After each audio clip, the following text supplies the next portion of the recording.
La pregunta más importante con la que voy a empezar es, ¿cuáles son sus metas para la educación? ¿Cuáles son sus metas para la educación? Una niña nacida en los Estados Unidos en este momento tiene 98% de posibilidades de vivir hasta el 2050 y 30% de posibilidades de vivir hasta el año 2100. Ustedes están educando niños que son jóvenes ahora y ellos van a vivir hasta el 2100. Muchos de ellos, la mayoría de ellos van a vivir hasta el 2050. Por lo tanto, tenemos que tener una perspectiva muy larga de lo que ustedes estén haciendo. Esa niñita va a querer vivir en el mundo de 2050 o de 2100. ¿Y qué podemos nosotros hacer ahora para mejorar el mundo de 2050 o de 2100? Para el año 2050 esperamos 4 cambios importantes. Una población mayor de 2 a 3 mil millones de más personas. Segundo, una población que tiene un crecimiento más lento. En tercer lugar, una población más grande. El número de personas que van a tener 60 y más años va a ser 3 veces el número de niños que tengan edad de 0 a 4 años. Y en cuarto lugar, vamos a tener una población más urbana. Alrededor de 2/3 partes del mundo van a vivir en ciudades. En México ya el 76% de las personas viven en ciudades. Esa proporción va a aumentar. Pero estoy hablando acerca del futuro como si nosotros conociéramos el futuro. En realidad, nosotros damos forma al futuro. Estoy esperando la siguiente diapositiva. La población del mundo en el 2050 va a depender de lo que nosotros hagamos. Entonces veamos esta diapositiva. Muy bien. Hay algunos cuadros azules en la parte media. Nosotros esperamos 9.200 millones de personas en 2050. Pero si las niñas tienen 1.5 de niño durante su vida, vamos a ir a 10.800 millones de personas. Y eso, si las niñas tienen un medio hijo menos entre ahora, vamos a ir a 7.000 millones. O sea, la diferencia de un hijo por niña de aquí al 2050 significa una diferencia de 3.000 millones de personas en el mundo en el año 2050. Entonces, lo que pasa ahora el día de hoy es muy importante para el mundo, para el mundo que va a vivir esta niñita. Hay algunas cosas que ustedes deben saber acerca del mundo. Entre 1900 y 2000, el promedio de ingreso aumentó 4 veces. En México se convirtió en un país de ingreso medio. Empezó como un país pobre, ahora es un país con un ingreso medio. Está en la parte media de la distribución mundial y está moviéndose rápidamente a convertirse en un país rico. Al mismo tiempo, hay alrededor de 3.000 millones de personas, o sea, quizás un poco menos de la mitad del mundo que viven con menos de $2 al día, o sea, 25 pesos al día. 3.000 millones de personas. y 19% de esas personas tienen 6% del ingreso mundial. El ingreso es diferente a la riqueza. Si ustedes ven la riqueza, el 2% más importante tienen 51% de toda la riqueza mundial. O sea, el promedio ha subido, pero no para todo el mundo. Tenemos un mundo de grandes desigualdades. Y actualmente hay 1.000 millones de personas que no tienen suficiente alimento cada día, día tras día, siempre con hambre. 1.000 millones de personas. ¿En dónde están esas personas? En la parte en rojo muestra que la mayoría de las personas están en Asia Pacífico. ¿Dónde están las personas que tienen hambre? Ahí. El color amarillo es el África del Subsahara. ¿Y qué pasa con México? El consumo promedio diario de calorías per cápita es de 3.000. Hay desnutrición infantil, falta de peso en 50%. Desnutrición con retraso de crecimiento, eso quiere decir que tienen hambre día tras día tras día, 13%. También pasa en mi país. Nosotros tenemos riqueza y tenemos hambre. Y tenemos un ambiente que nos amenaza y ponemos a las personas en lugares donde el entorno es peligroso. Este es Nueva Orleans, después del huracán Katrina. Como ustedes pueden ver, las casas están cubiertas de agua. Es muy complicado porque la población interactúa con los factores económicos, ambientales y la cultura. Si ustedes pueden recordar estos 4 conceptos: población, economía, entorno o medio ambiente y cultura, tenemos que pensar en los 4 cuando estamos enfrentando un problema humano, y eso es difícil.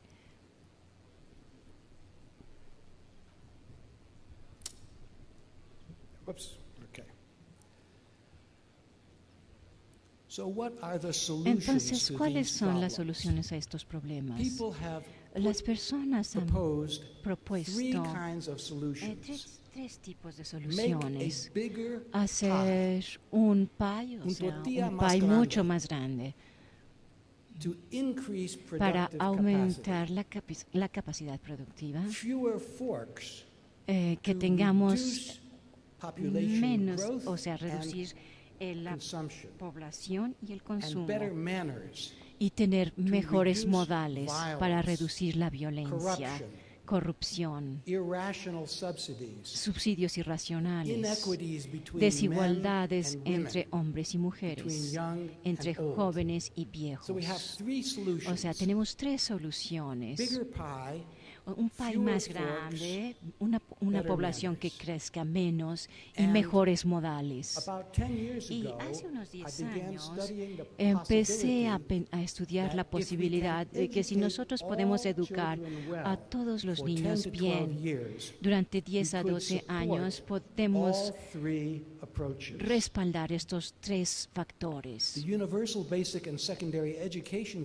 El proyecto de educación primaria y secundaria universal en la Academia Americana de Ciencias y Artes se hizo esta pregunta: ¿cuál es el mundo que se quisiera tener si todos los niños tuvieran 10 a 12 años de educación de alta calidad? ¿Cómo podemos alcanzar este mundo para 2050? Nosotros publicamos 2 libros, Educando a nuestros niños, y otro libro sobre las metas. Me da mucho gusto de que Claudia Madrazo contribuyó un capítulo excelente sobre arte en la educación Y acerca del programa Día para este libro, es un capítulo excelente. Aquí está nuestra conclusión. Educar a todos los niños bien para el año 2050 con educación primaria y secundaria de alta calidad es una estrategia que vale la pena, que se puede lograr, es económica para desarrollar a personas que puedan enfrentar a los problemas futuros.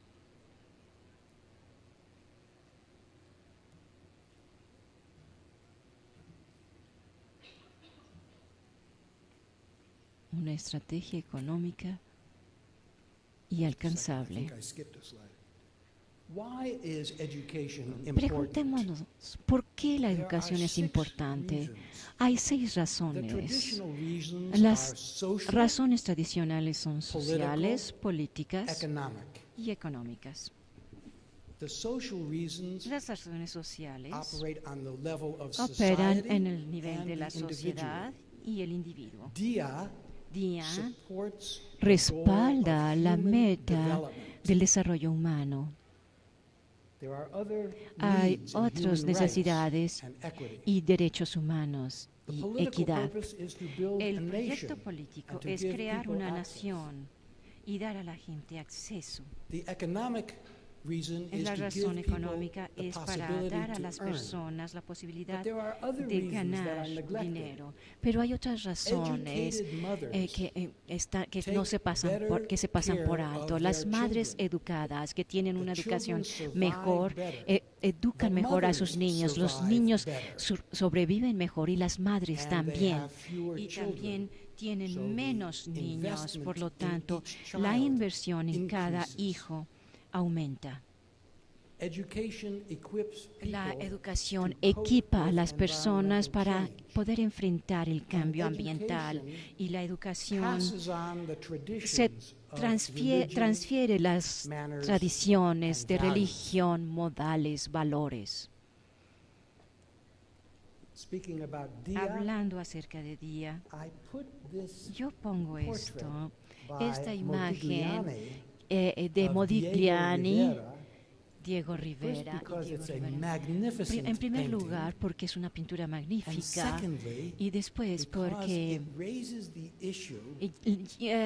hace surgir la pregunta de cómo una cultura ve a otra cultura. Y esta es una pregunta para nuestros tiempos. Es Modigliani por Diego Rivera. Y porque, por ejemplo, cómo los mexicanos ven la cultura americana, cómo los americanos ven la cultura mexicana, la cultura europea, la cultura asiática, la cultura africana. Todo eso proviene de una sola pintura, una cultura que observa a otra cultura, cómo la ve. Por lo tanto, necesitamos tener conversaciones y diálogos acerca de las metas, porque las metas influyen las prioridades y las evaluaciones. No se puede hacer una prueba inteligentemente a una persona si no conocemos cuál es el propósito de su educación. ¿Cuáles son sus metas? Aquí está la pregunta que espero que ustedes dialoguen. Considerando la diversidad de situaciones educativas en México actualmente, ¿cuál debe ser la importancia relativa de la educación? Y aquí tenemos 5 posibilidades. 1, la ciudadanía global y local. Competitividad económica y productiva. Autocomprensión, autoexpresión y autocontrol. 4, cambio, escepticismo, independencia, retar al sistema, cambiar el mundo y finalmente continuidad, aceptar la herencia de nuestros orígenes europeos y nativos, qué es lo que podemos ver del pasado y qué podemos cambiar. Quisiera yo saber qué es lo que ustedes consideran que es importante. Y voy a terminar hablando un poco acerca de México. Aquí tenemos algunos hechos sobre México. En 1950, México tenía 28 millones de personas. Para 1975, o sea, en 25 años, la población fue de 60 millones de personas, o sea, más que se duplicó. O sea, si la población ha estado creciendo a una tasa constante después de eso, se hubiera duplicado de nuevo en 25 años. Pero afortunadamente así no sucedió. O sea, tomó 61 años crecer en un factor de 4. Actualmente México tiene 111 millones de personas. Por cierto, busqué en muchas fuentes y nadie sabe cuántas personas. Me dicen 110, 111, 114, digamos 111. Y el futuro es un crecimiento desacelerado. Estas son solo cifras, pero ¿qué significan para ustedes y para mí? Significan que el número de niños en México ha dejado de crecer. O sea, veamos en la parte izquierda. Tenemos una imagen de 2005 y a la derecha tenemos una imagen de 2025. Como ustedes pueden ver, el largo de la barra es el número de niños y de niñas. Y el verde son niños con una educación superior y el gris es niñas con educación superior. Y a medida que pasa el tiempo, la parte inferior de esta pirámide no está haciéndose más grande, sino significa que está haciéndose hacia arriba. Quiere decir que el eje vertical es la edad, y eso quiere decir que estamos envejeciendo. No estamos teniendo más personas a edad joven. Esta es una gran oportunidad para la educación. El número de personas que no tienen escuela está disminuyendo.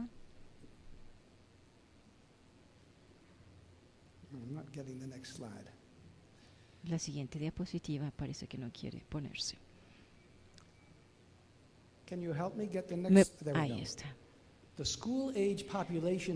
La población en edad escolar en México ha dejado de crecer. La tasa de personas mayores en edad escolar ha aumentado y en lugar de aumentar los recursos entre más estudiantes, México puede intensificar los recursos humanos y materiales por estudiante. Por ejemplo, con el programa DIA. Edúquenlos mejor, a más profundidad.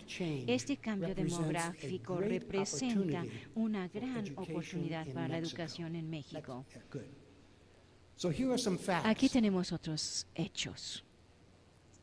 En la educación primaria, 98% de los niños y 98% de las niñas han asistido a la escuela. Eso es maravilloso. Les felicito. Y la fracción que sobrevive y llega hasta el quinto año es 94%. Eso es sobresaliente también. Y el número de niños que repiten un año escolar es 3% de las niñas, 5% de los niños. Los niños no son tan inteligentes como las niñas, pero bueno, son 5%. Y el número de estudiantes por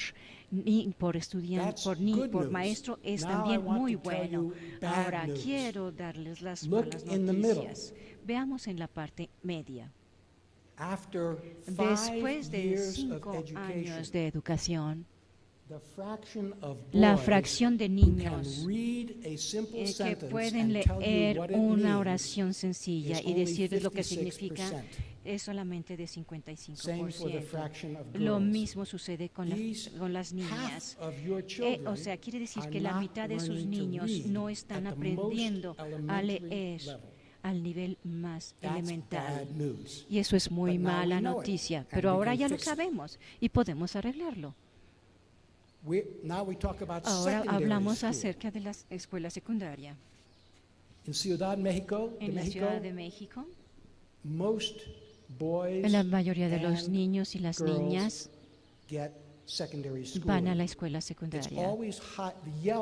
La barra amarillo es la fracción urbana, la que es la barra naranja es la fracción rural. Siempre tenemos más en las ciudades, pero en el centro y el sur y el norte están más bajos que en la Ciudad de México. Están más atrasados. Por lo tanto, esta es mi última diapositiva. Quiero decirlo de nuevo. ¿Qué es lo que ustedes quieren lograr al educar a los estudiantes? Ciudadanía en México y en el mundo. Competitividad económica y productividad. Autocomprensión. ¿Cómo funciono como cuerpo? ¿Y cómo funciono como mente? ¿Y cómo funciono como parte de su cultura? Autoexpresión y autocontrol. ¿Cómo me preparo para un mundo cambiante? ¿Y cómo entiendo el mundo pasado? Espero saber y conocer sus respuestas. Muchas gracias.